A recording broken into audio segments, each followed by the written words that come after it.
बिस्मिल्लाहिर्रहमानिर्रहीम अस्सलामुअलैकुम। Welcome back to my channel.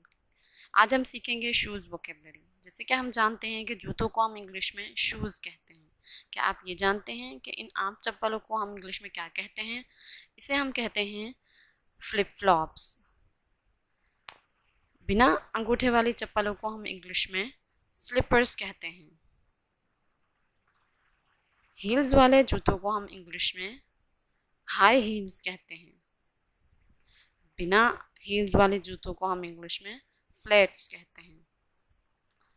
इस तरह के जेंट्स के जूतों को हम लोफर्स कहते हैं। पहिए वाले जूतों को हम इंग्लिश में रोलर स्केट्स कहते हैं। फीते वाले जूतों को हम इंग्लिश में ऑक्सफर्ड्स कहते हैं। अगर हमारी वीडियो अच्छी लगी हो तो लाइक कीजिए, कमेंट कीजिए, शेयर कीजिए, सब्सक्राइब कीजिए। जज़ाकमुल्लाहु खैरन।